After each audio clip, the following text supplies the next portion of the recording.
안녕하십니까, 박동순입니다.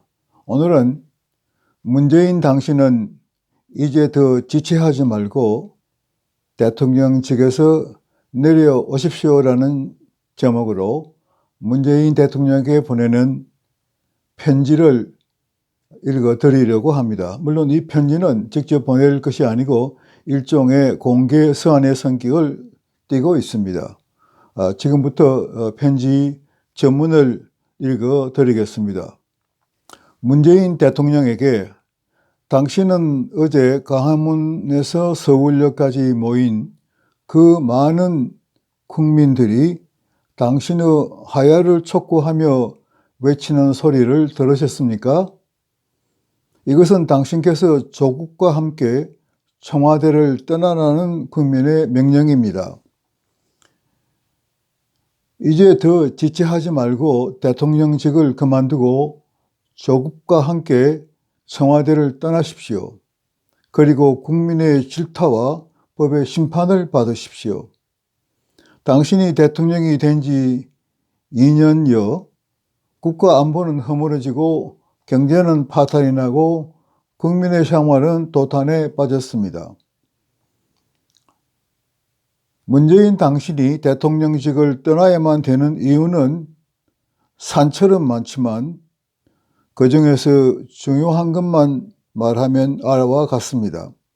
가장 중요한 것은 대한민국이라는 국가의 존재 이유이고 목적으로서 헌법에 규정된 자유민주주의를 부정하고 있기 때문입니다.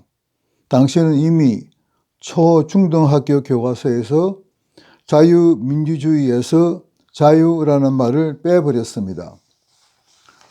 둘째로 당신은 대한민국이 한반도의 유일한 합법정부라는 것을 부정하고 있습니다.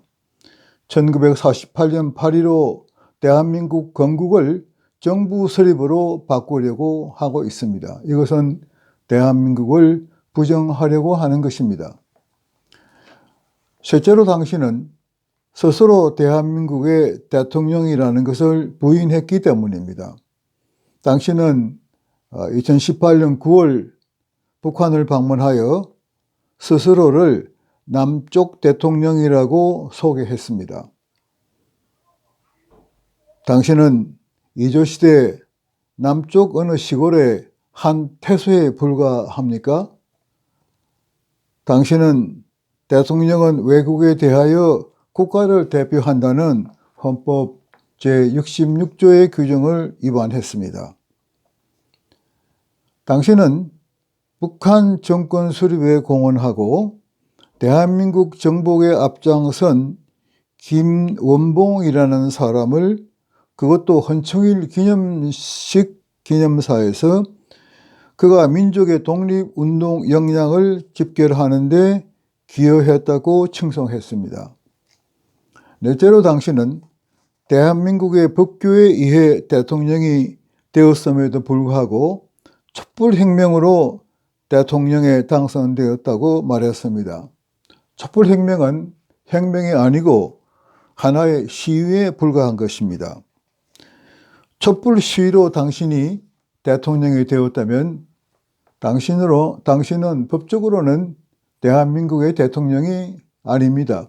당신은 다만 그 촛불 시위를 한 사람들만의 대통령일 뿐입니다.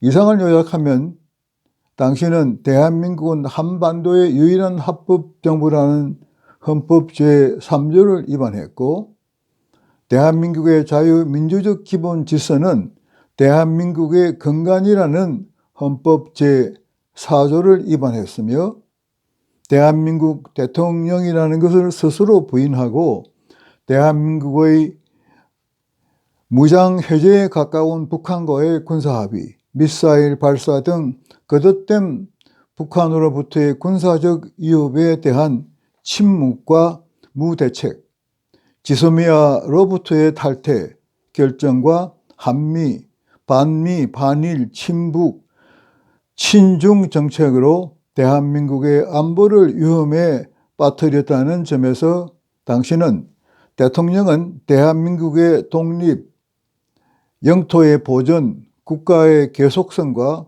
헌법을 수호할 책무를 진다는 헌법 제66조를 위반했습니다.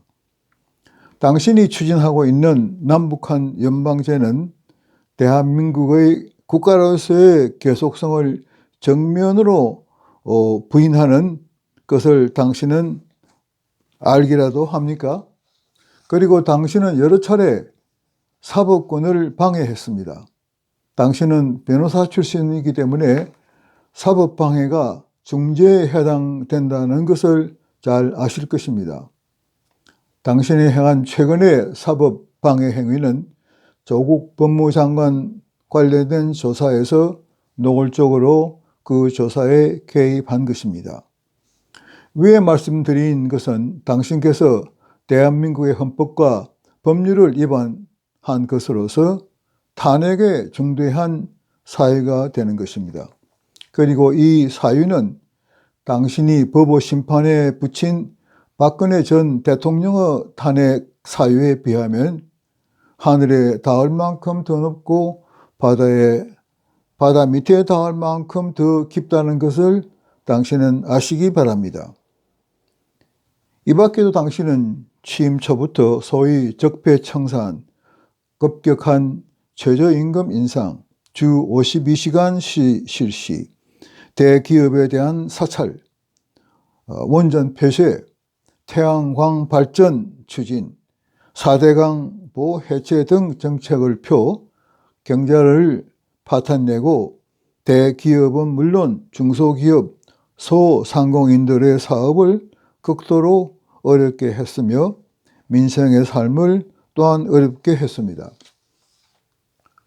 당신의 인지 능력에 대해서도 말씀드리지 않을 수 없습니다.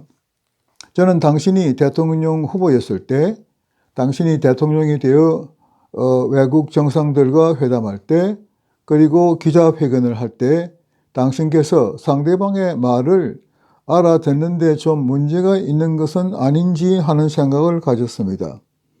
예를 들면 질문을 잘 알아듣지 못하여 엉뚱한 대답을 하는 예를 들어보겠습니다. 지난 대선 운동 때 후보 간 토론을 할 때 이재명 후보가 문재인 후보에게 질문을 했습니다. 그때 당신께서는 이재명 후보가 물은 데 대한 답을 하지 않고 엉뚱한 답을 한 것입니다. 그래서 이재명 후보가 당신에게 아니 문 후보님, 제가 A를 물으면 A에 대해서 말씀해 주십시오, 대답해 주십시오 라고 면박을 준 것을 저는 지금도 기억을 합니다.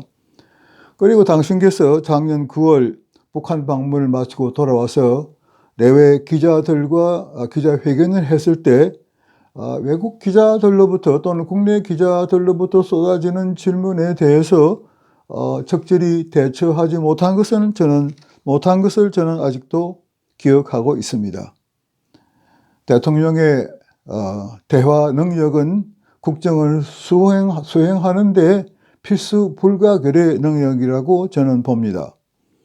또 자주 휴가를 내시는 것도 국민이 궁금해하는 것들 중에 하나입니다.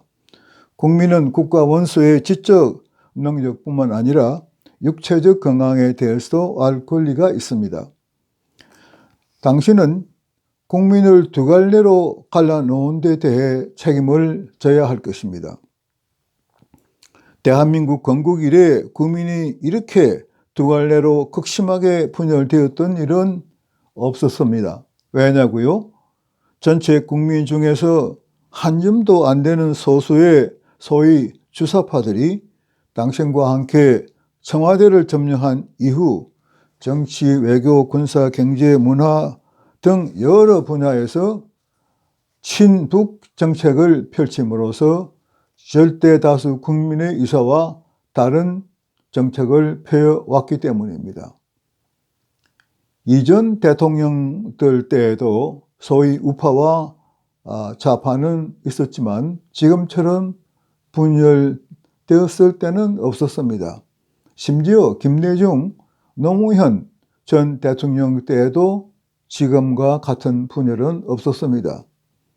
20세기 대명천지에 대명천하에 우리처럼 갈라진 나라가 이 세상에 또 어디에 있습니까? 이렇게 우리는 2년 반을 더 갈 수는 없습니다. 청와대에서 스스로 나오시기 바랍니다. 당신의 하야를 촉구하는 국민 반대 운동은 당신이 하야할 때까지 계속될 것입니다. 그러나 위에서 본 바와 같이 당신에 대한 탄핵 사유는 차고 넘치지만 우리에게는 소리만 지를 수 있고 당신을 강제로 내려오게 할 힘은 없습니다. 국회는 당신을 지지하는 세력이 점령하고 있고 또 박근혜 전 대통령을 탄핵했을 때처럼 당신이 지배하는 여당에서 반란을 일으켜 당신의 탄핵에 찬성할 가능성도 없고 또 탄핵을 최종 결정하는 헌법재판소도 당신의 사람들로 채워져 있는 사실이 탄핵의 어려움을 한층 더 잘 보여주고 있는 것입니다.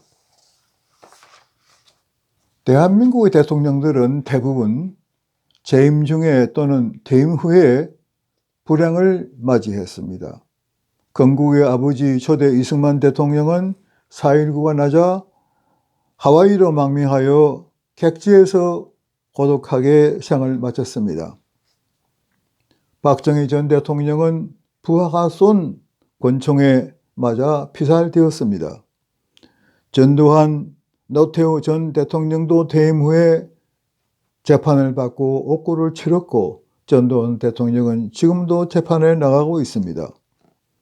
노무현 대통령은 퇴임 후 스스로 목숨을 끊는 불행을 겪었습니다. 이명박 전 대통령, 박근혜 전 대통령에 대해서는 당신이 너무 잘 알고 있습니다. 그러나 한 가지 분명한 것은 이들 대통령들은 어느 누구도 당신처럼 대한민국의 자유민주주의라는 헌법에 규정된 국기를 흔들지는 않았다는 사실입니다. 그러나 그럼에도 불구하고 당신이 박근혜 전 대통령이 탄핵 유기에 처했을 때 당신이 말했던 것 같이 당신도 지금 스스로 하야하면 당신이 책임져야 할 모든 것으로부터 면제될 수 있을지도 모를 일입니다. 당신의 하야를 요구하는 국민의 소리에 귀를 기울여 사태가 더 나빠지기 전에 물러나시기 바랍니다. 우리 우파 자유민주수호 세력은 결코 물러날 수 없는 싸움을 싸우고 있습니다. 내년 총선과 그 뒤에 올 대통령 선거에서 우리는 반드시 승리할 것입니다. 10월 3일 광화문 광장에 모인 대한민국 역사상 그 유례가 없는 그 많은 사람들이 대표하는 대한민국 절대 다수 국민의 마음을 대신 전하게 됨을 영광으로 생각합니다. 대통령님 건강하시기 바랍니다. 2019년 10월 5일 박동순 올림. 이것이 제가 문재인 대통령께 보내는 편지의 전문입니다. 경청해 주셔서 감사합니다.